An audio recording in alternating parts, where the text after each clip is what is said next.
Hello, everyone. It is Marc Berman from TV Media Insights. It is Friday, June 6th, and I would like to welcome you back to our daily videocast.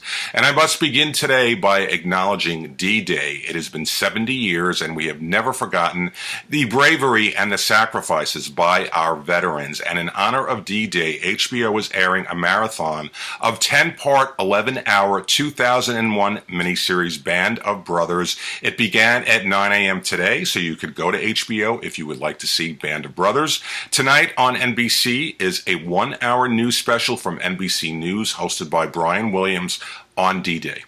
Now let's talk about some current TV news. We will begin with HBO. The network made a bold claim yesterday, and that claim is that its epic drama, Game of Thrones, is now the most watched regularly scheduled series in the history of the network. Game of Thrones this season, excluding the final two telecasts and including all telecasts across all platforms, is averaging 18.4 million viewers. This is now slightly above the 2002 season of The Sopranos, which averaged 18.2 million viewers. So Game of Thrones has whacked The Sopranos, so to speak.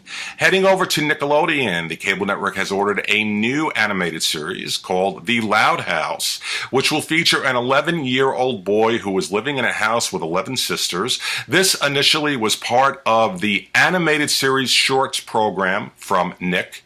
So initially this started as a short. It is being upgraded to a regularly scheduled series. 13 episodes of The Loud House has been ordered for a planned debut in January 2016. ABC has released updated data on Good Morning America, which has now been first in both total viewers and adults 25 to 54 for the last 14 weeks, and it has been first in both categories for 96 out of the last 100 weeks. If you visit our website or check out today's newsletter, you can get more specifics. Now, last night on ABC was Game 1 of the Miami Heat at San Antonio Spurs matchup on the NBA Finals. ABC will certainly win the evening in the ratings, but what you must keep in mind is whenever there is a live sporting event, the rating results are approximate, and I will keep you updated as the day progresses. Coming up on Sunday will be the next matchup between Miami Heat and San Antonio Spurs, and it will face the 68th Annual Tony Awards on CBS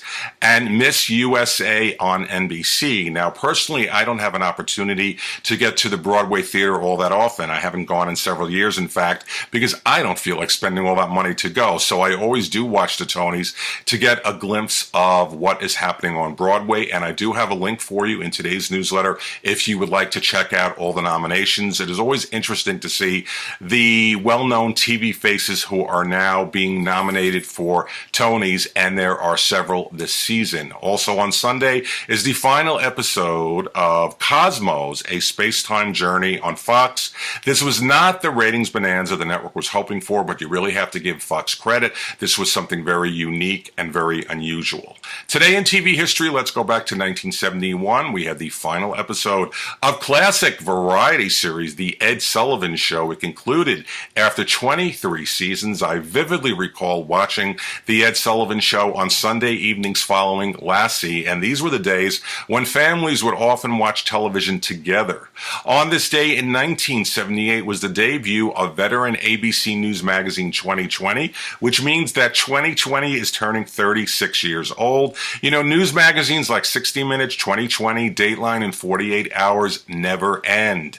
And on this day in 1998 was the final episode of HBO comedy Sex and the City. It ran for 6 seasons. It produced 94 episodes, and to date there have been 2 theatrical movies. After the critical panning of the second movie, it does not seem like we will have a third anytime in the near future. And that is our daily videocast from TV Media Insights on this 6th day of June. I thank you for joining me. I hope you all have a great weekend, and I will see you back on Monday. Take care.